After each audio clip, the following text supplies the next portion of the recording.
Hi everyone, I just wanted to give my opinion on the matter, assuming you read the title. I'm going to talk about streaming services and buying music versus downloading music and getting stuff physically. So, it's no secret that I like buying physical media, that most of my music is on vinyl.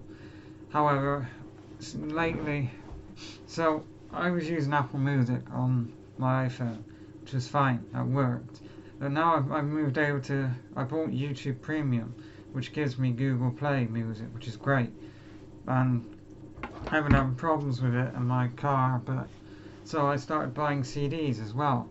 And I realized on Amazon, with some CDs, you can buy the CD for cheaper than the MP3 download and get an MP3 download for free with the CD.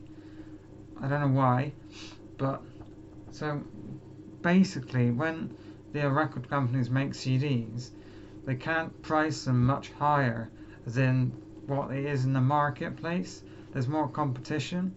If your CD is much more expensive than, say, your competitor's CD, you won't get as many sales. So that brings the prices down altogether. Whereas on MP3s, there's none of that. So they can charge what they want. So MP3s are usually more expensive, which would, drive people to want to stream music. Now, streaming music is brilliant because it allows you to experience new music in ways you couldn't before. You know, 10, 15 years ago, if you wanted to experience new music and you couldn't go on YouTube, let's say it's before YouTube as well, you'd have to go out and buy it.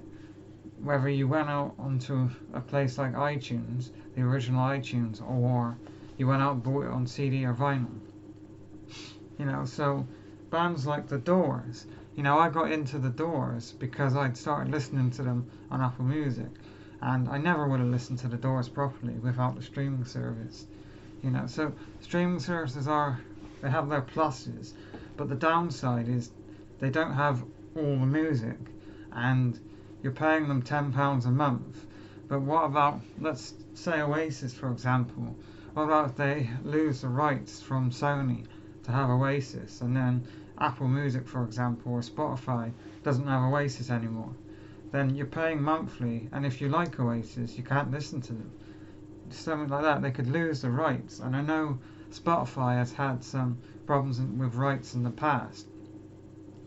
So, there's that. And if you buy MP3s, you do get this sort of you do get your own music. Once you have those files on your computer, those files are yours.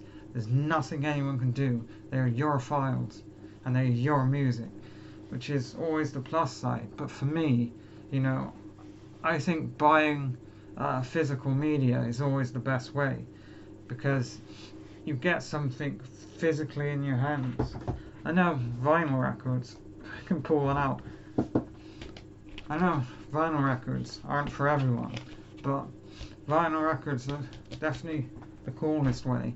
But even CDs, buying a CD, still, the money goes to the artist, more money goes to the artist, and you have something tangible in your hands that can never be taken away from you.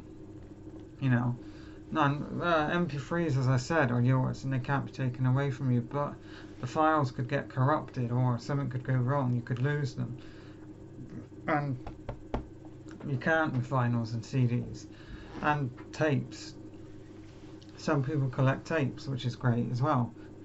I might start anyway, besides the point. So buy physical media, because that's the best way. Or if you can't have this physical, definitely buy MP3s, but they can be more expensive. And not everyone can afford to buy all the music they like, so they do go for the streaming services.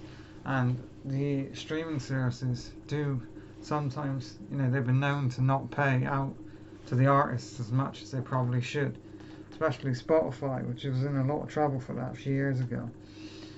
And on the subject of downloading music, it's a lot of people do it, and it's really easy to do. And I'll admit, when I was younger, Obviously I was in school, I didn't have a job, I didn't have any money. I did do it, I downloaded music. And then once I started earning money, I did start actually buying music.